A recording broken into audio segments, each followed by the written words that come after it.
लक्ष्मण का त्याग करके अत्यंत शोक विह्वल हो रघुनंदन ने पुरोहित, मंत्रियों और नगर के श्रेष्ठ जनों को बुलाकर कहा, आज मैं अयोध्या के सिंहासन पर भरत का अभिषेक कर स्वयं वन को जाना चाहता हूँ। यह सुनते ही सबके नेत्रों से अश्रुधारा बह चली। भरत ने कहा, मैं भी अयोध्या में नहीं रहूंगा, मैं आपके साथ चलूंगा। आप कुश और लव का अभिषेक कीजिए। प्रजाजन भी कहने लगे कि हम सब भी आपके साथ चलेंगे।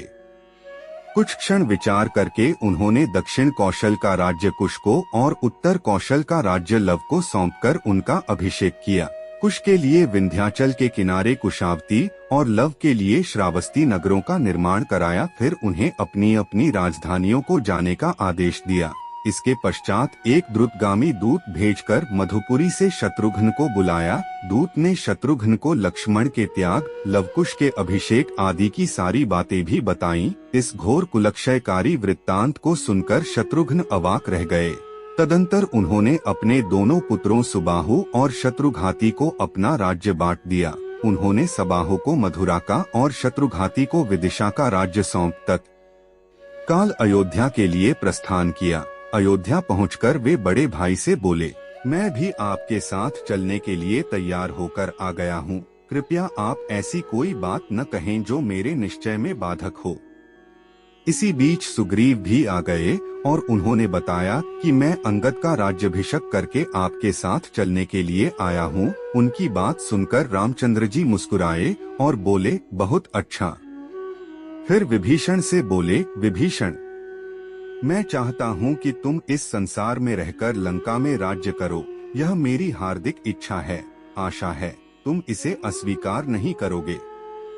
विभीषण ने भारी मन से रामचंद्र जी का आदेश स्वीकार कर लिया। श्री राम ने हनुमान को भी सदैव पृथ्वी पर रहने की आज्ञा दी। जाम्बवंत, मैंद और द्विविद को द्वापर तथा कलियुग की संधि तक जीवित रहने का आदेश दिया। अगले दिन प्रातःकाल होने पर धर्म प्रतिज्ञ श्री रामचंद्र जी ने गुरु वशिष्ठ जी की आज्ञा से महाप्रस्थानोचित सविधि सब धर्म कृत्य किए। तत्पश्चात पीताम्बर धारण कर हाथ में कुशा लिए राम ने वैदिक मंत्रों के उच्चारण के साथ सरयू नदी की ओर प्रस्थान किया। नंगे पैर चलते हुए वे सूर्य के समान प्रकाशमान मालूम पड़ रहे थे। उस समय उनके दक्षिण भाग में साक्षात लक्ष्मी, वाम भाग में भूदेवी और उनके समक्ष संहार शक्ति चल रही थी। उनके साथ बड़े बड़े ऋषि मुनि और समस्त ब्राह्मण मंडली थी। वे सब स्वर्ग का द्वार खुला देख उनके साथ चले जाते थे। उनके साथ उनके राजमहल के सभी आबाल वृद्ध स्त्री पुरुष भी चल रहे थे। भरत व शत्रुघ्न भी अपने अपने रनवासों के साथ श्री राम के संग संग चल रहे थे। सब मंत्री तथा सेवकगण अपने परिवारों सहित उनके पीछे हो लिए। उन सबके पीछे मानो सारी अयोध्या ही चल रही थी। मस्त वृक्ष और वानर भी किलकारियां मारते, उछलते कूदते, दौड़ते हुए चले। इस समस्त समुदाय में कोई भी दुखी अथवा उदास नहीं था, बल्कि सभी इस प्रकार प्रफुल्लित थे जैसे छोटे बच्चे मनचाहा खिलौना पाने पर प्रसन्न होते हैं। इस प्रकार चलते हुए वे सरयू नदी के पास पहुँचे। उसी समय सृष्टिकर्ता ब्रह्मा जी सब देवताओं और ऋषियों के साथ वहां आ पहुँचे।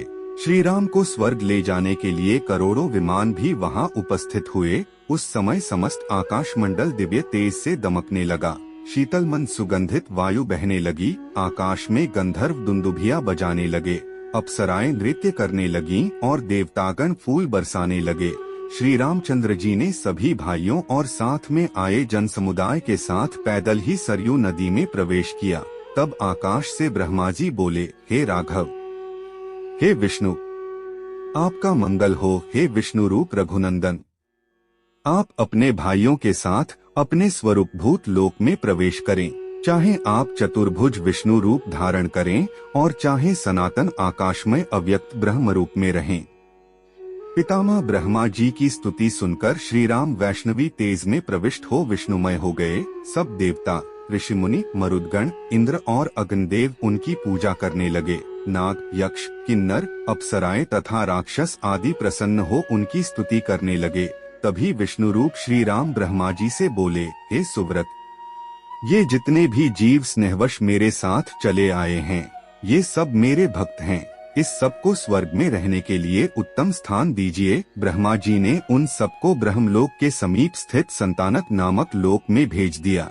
वानर और वृक्ष आदि जिन जिन देवताओं के अंश से उत्पन्न हुए थे वे सब उन्हीं में लीन हो गए। सुग्रीव ने सूर्यमंडल में प्रवेश किया। उस समय जिसने भी सरयू में डुबकी लगाई वहीं शरीर त्याग कर परमधाम का अधिकारी